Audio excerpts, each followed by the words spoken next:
We're going to begin right now, though, with that breaking news this morning, the search of former President Donald Trump's home at Mar-a-Lago in Florida. Yeah, a source familiar with the situation tells NBC News that the search, which was executed through a warrant by the FBI, was tied to classified information that Trump allegedly took from the White House to Mar-a-Lago before leaving office in January of 2021. A senior U.S. official told NBC News that agents were at Trump's Florida residence for, quote, most of the day as they conducted the search. Now, Trump was not at Mar-a-Lago at the time of the search, and he can be seen here leaving Trump Tower last night here in New York City. The former president did release a statement following the search saying, quote, this unannounced raid on my home was not necessary or appropriate. One of Trump's lawyers, Christina Bobb, told NBC News she was present during the search. She shared this statement saying, quote, President Trump and his legal team have been cooperative with FBI and DOJ officials every step of the way. The FBI did conduct an unannounced raid and seized paper. We have full coverage this morning. In just a moment, NBC News legal analyst Danny Savalas will break down the legal implications facing the former president. But we're going to start with retired FBI Special Agent Jeff Lanza and NBC News national correspondent Gabe Gutierrez, who's outside of Trump Tower in New York City. Good morning to both of you. And Gabe, I will start with you. So first, just give us an overview of this FBI search conducted at Mar-a-Lago yesterday. What were the agents specifically looking for? Oh, well, hey there, Savannah. Good morning. Well, it's hard to know the full scope of this investigation since that search warrant has not been made public. But as you mentioned, according to a source familiar with the search, it was related to classified information former President Trump allegedly took with him to Mar-a-Lago after leaving the White House. Now, another source familiar with the search says that FBI agents seized several boxes of documents. And in February, the National Archives announced that classified material was discovered in 15 boxes of White House records that were stored at the estate, referring the matter to the Justice Department. Now, a Secret Service official tells NBC News that the agency was notified early on Monday of the FBI's intention to execute the search warrant, but the Secret Service did not participate in the search, simply facilitated access to the property yesterday, Savannah. Jeff, I'll bring you in here. So walk us through how the FBI was able to gain a search warrant in order to go into Mar-a-Lago. I mean, what amount of probable cause did they need here? How much coordination was needed between the FBI and the Justice Department to pull this off?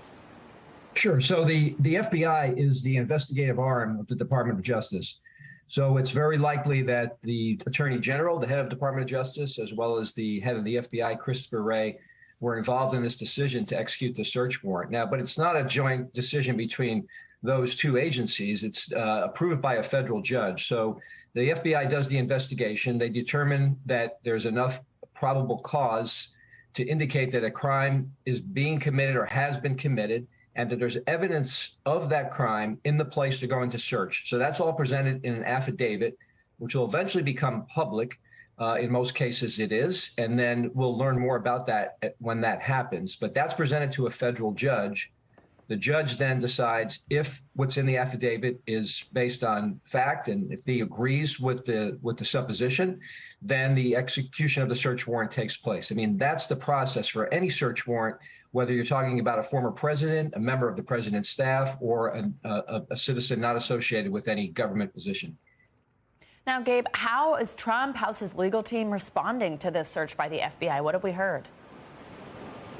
Well, Savannah, former President Trump was here at Trump Tower yesterday. He ignored shouted questions from reporters after this story broke during a tele-rally, though, for former Alaska Governor Sarah Palin. He called this a strange day and another day in paradise. And in a written statement that he put out just before 7 o'clock Eastern last night, he claimed that this search was unannounced. He called it a raid. He portrayed himself as a victim of political persecution, adding, they even broke into my safe. And the former president said it is prosecutorial misconduct, the weaponization of the justice system, and an attack by radical left Democrats who desperately don't want me to run for president in 2024. Savannah. And Jeff, put this in context for us. Just how unprecedented is it to see the FBI execute a search like this on the home of a former president and potentially a candidate once again? Yeah, well, it's extremely unusual, but it's not unprecedented when it comes to government officials. There's been other very high-level officials that have been the subject of search warrants, their properties, because of the potential or mishandling of national security documents. But remember this: it may be unprecedented, the location, but the crime itself is a very serious crime. I mean, we're talking about national security documents that are not under the control of the government, not in a protected area potentially, or one that would provide enough protection to keep them safe. Jeff Lanza and Gabe Gutierrez, thank you so much. We appreciate you kicking us off this morning. Now let's bring in NBC News legal analyst Danny Savalos for more on this. Danny, good morning. So first, just tell us, what are the next steps here for the FBI? Hard to say. It depends on what the purpose of the search warrant was, what the crime being investigated is, and what evidence they obtained at Mar-a-Lago. It may be the case that Donald Trump possibly isn't even the target of this criminal investigation. In other words, the mere existence of a search warrant does not necessarily mean that someone is about to be indicted. But it is definitely not a good thing for a client to have a search warrant executed at his home or his office. Mar-a-Lago for Trump is both home and office. So this is not a great sign. I mean, after all, a search warrant can also mean that the FBI didn't feel that a subpoena would do the job. They didn't want to place that trust in Trump and whoever else they wanted to serve the warrant on. And the FBI is essentially saying with a search warrant, no, we will conduct the search ourselves. We don't trust you to do it. We'll obtain it in secret and we'll execute it on surprise. That way, we will maximize the amount of evidence we find. I mean, that's why these are unannounced searches, for this exact reason, so that folks can't start flushing things down the toilet in anticipation of the FBI's arrival. So, Danny, you make the important point that without actually seeing the search warrant, we don't know, what is the focus of an investigation here. But let's just say the former president, that Trump were to be the focus of an investigation by the FBI. What kind of legal issues could that potentially mean he'd be facing? Well, reportedly, it seems that this has to do with supposedly taking classified documents out of the White House or away from the government, so to speak, and into a private home. Now, the interesting thing is Trump, as president, could have declassified those documents, but there's a difference between declassifying them and physically taking them away from the government, from the White House. So merely declassifying them, had he done so, if there's some secret Post-it note with I hereby declassify these documents, that might not excuse the fact that they were taken away from the government. And of course, there are federal statutes that criminalize removing property from the government. They're very vaguely drafted, but they would cover taking a banker's box full of documents out of the White House, arguably. Now, could this search potentially, and I suppose whatever this is a bigger part of, lead to an indictment of Trump? And then, importantly, what does that mean about his prospects for running again in 2024? Could it potentially? Yes. Is it likely? That's really hard to say, because the search warrant could hypothetically be related to other information that doesn't directly implicate Trump. A search warrant is not a necessary precursor to an indictment. It is a good sign that there's criminal activity afoot, because the FBI had to demonstrate to a magistrate, to a federal judge, that it's more likely than not that evidence of a crime exists at that property. So it's a sign that the FBI thinks somebody did something wrong. It doesn't necessarily mean Trump is that somebody, but of course, Mar-a-Lago is his office. It is his home. And if it was classified documents from the White House, he is or was the White House at one point. So you can draw inferences at this point, but until we know for sure, it's a difficult business to ascertain exactly what crimes are being investigated. All right, Danny Savalos, as always, thank you so much. And now let's get to that heat that you might be feeling at home, because dangerously high temperatures are still battering most of the U.S. This morning, actually, 44 million people are under heat alerts. Hey, Michelle Grossman, good morning. Good morning. Yeah, we're looking at that dangerous heat continuing today. But the good news is in the Northeast, at least, we do have relief come tomorrow. And then by this weekend, we're looking at a really pleasant weekend. The Northwest, though, you're going to hold on to the heat a little bit longer. As you said, Savannah, we're looking at 44 million Americans under a heat alert. That's through the Northwest into the Northeast. But in between, we're looking at really hot conditions as well. So Boston and New York, Philadelphia and Baltimore, you have one more day of a lot of heat, a lot of humidity. We're looking at temperatures into the 90s. You factor in the humidity, it will feel like over 100 degrees this afternoon in New York City. Feeling like 104 in Philadelphia. The heat index this afternoon in D.C. is 103. So a really hot, brutal day once again. But we have a really slow-moving cold front that's going to cause some other issues with showers and storms, but it's going to bring some relief. So look at tomorrow, New York City, 84 degrees. 73 in Boston, 79 in Buffalo, 80 degrees in Cleveland. Really cool air filtering in behind. We still have high humidity tomorrow, also for most of Thursday, but by Friday, we're going to wipe away that humidity as well. So as we go throughout the later part of the week, a really nice stretch. New York City by Friday, 81 degrees, 81 on Saturday, as I mentioned, low humidity. Burlington, Vermont, only in the mid-70s, 77 in Pittsburgh by Saturday. So it's not just the heat, it's the humidity. We have that area of high pressure bringing in that humidity, that cold front's going to come through, and it's going to wipe away that humidity. Not today, not tomorrow, but by Friday, we're looking at really pleasant conditions. We're also looking at the chance for a flood threat. This is through the Midwest, the Ohio Valley, also unfortunately eastern parts of Kentucky. We're looking at the possibility of 3 to 4 inches of rain in some spots. And you can see why. We overlaid the radar here, and we're looking at those brighter colors, the yellows, the reds, also the oranges. And we're looking at that heavy rainfall falling in portions of Illinois, also Missouri. It's sort of training over the same spots, and that's why we're concerned for the chance of some flooding. Again, eastern Kentucky, you're going to be in the bullseye for some really heavy rain. Locally, 3 to 5 inches where you see those yellows, especially, again, the darker colors through Tennessee, West Virginia, also Kentucky. We're looking at those heavy colors, and also the Southeast. So we'll end it here, Savannah, because we're also looking at the chance of a severe threat through the Mid-Atlantic and New England. Back to you. All right, Michelle, thank you so much. And that's exactly what we're going to stay on here, because there's more exhausting news, as Michelle just said, for those in eastern Kentucky. This morning, residents there are set to face yet another flood watch today as more rain and thunderstorms move into the area, as you just saw on our map. Rivers there are still overflowing from last month's bout of torrential rains, which destroyed entire communities and left at least 37 dead. Many homes still do not have electricity or running water.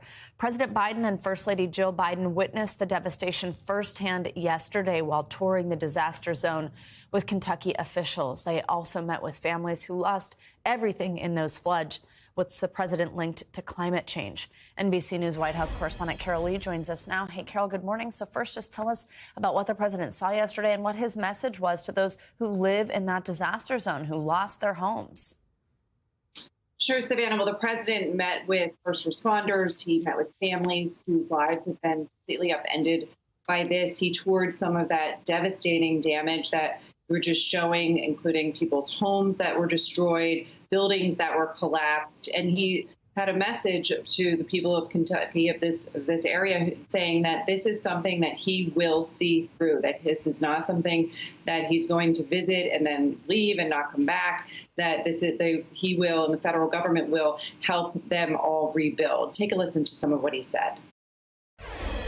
It's not like it's beyond our control. The weather may be beyond our control for now, but it's not beyond our control.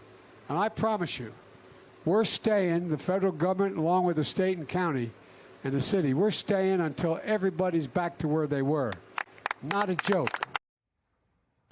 The president also said, Savannah, that he will be back to Kentucky and he will to survey the rebuilding of this, and that he linked this, as you said, to climate change, saying that this is something that will be under control, or could be under control, going forward by some of the things that his administration is doing. Yeah, one of those, of course, touting this recent success of this bipartisan infrastructure deal, was sets aside money for climate resilience. But what is the federal government doing for Kentucky now, not only just to recover from this flood, but also to try to prepare for extreme weather in the future? It's a great question. So a couple of things. One, the administration and the president issued a disaster declaration for Kentucky and actually expanded upon that. So that allows the federal government to pay for things like removing debris, and for FEMA to send personnel to help with this, and also to provide some $3 million in funds for this effort. So there's that. And then you have the bipartisan infrastructure law, which the president signed, and that has a lot of money designated, $47 billion, to helping communities deal with extreme weather. So floods, droughts, severe storms, things like that. And the idea there is that money will help people basically fortify their communities against these kinds of disasters. And looking forward, you have this Democrats' Inflation Reduction Act, and that is something that Democrats say will address the core root of this, and that is climate change. So emissions, curbing emissions, things like that. And so you really see those sort of three different elements here that the federal government is trying to do. But Savannah, what these people in Kentucky need is that immediate relief, and that's where that disaster declaration comes in, and that federal money. Yeah, Carol, quickly, also the president's expected to sign another piece of bipartisan legislation into law today, the CHIPS and Science Act. Explain to us exactly what that plan will accomplish and what does it mean for the administration? How much of a win is it? Well, it's a significant win for the president. It comes on a series of legislative victories for him. And this one is a bipartisan law. It's the president's going to sign at 10 a.m. today at the White House. And it does a number of things. It's really targeted at boosting U.S. manufacturing, competing with China, dealing with supply chain issues. And to do that, it has some $528 billion in subsidies for companies that make computer chips, $200 billion research and development, and $10 billion to create regional technology hubs. They're really trying to boost domestic manufacturing here at home. Savannah. All right, Carol Lee, thank you so much for reporting this morning. Now, this morning, we're remembering Olivia Newton-John, the iconic singer and actress, died Monday at her home in California at the age of 73. Now, she was born in England before moving to Australia, where she went on to win talent shows and eventually establish an acclaimed singing career before, of course, capturing our hearts as Sandy opposite John Travolta in the film Grease. Off screen, she was known for her brave public battle with cancer, being first diagnosed in 1992. Joining me now to talk about her life and legacy is entertainment journalist, pop culture expert, and our friend Brian Balthazar. Brian, good morning. So, of course, she was obviously best known for this role in Sandy. Just how inspiring the whole has been for so many people over so many generations. But she did have quite the career spanning 5 decades. Tell us about some of her other highlights. Well, she started out as a country music singer and, got her start in the UK with some musical groups. But it was really when she struck out on her own that she really came into herself. And, of course, we know some of her songs, I Honestly Love You, If Not For You. She did a cover of If Not For You, which was one of her first hits. But there is, again, you can't help but think of Grease. This is one of those things that not only was a great performance on screen, but resulted in some great songs. And not only did pretty much every movie that she did also featured her music, whether she was on screen with it or performing it in the background. And it really spoke to how charmed people were by her.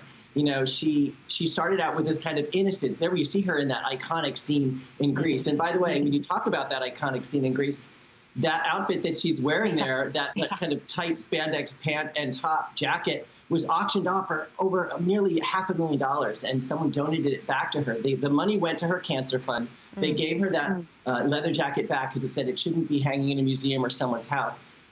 She really kind of stole our hearts in this movie. And then she went on, of course, to make other films like Xanadu. And again, while the movie wasn't a huge hit, it became known for its music and kind of a cult classic.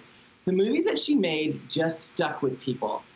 Because she just has this magic on screen that is like no one else. Physical, there's one of her great singles, Physical, which went on to be a music video. By the way, this song was banned from radio stations because it was a little too suggestive at one point, which is hard to imagine now. Yeah. Her friendship with John Travolta, also iconic, just kind of lasted and endured the generations. But you can see she kind of adapted to the musical styles and tastes of the time, and what didn't change was that iconic voice and smile.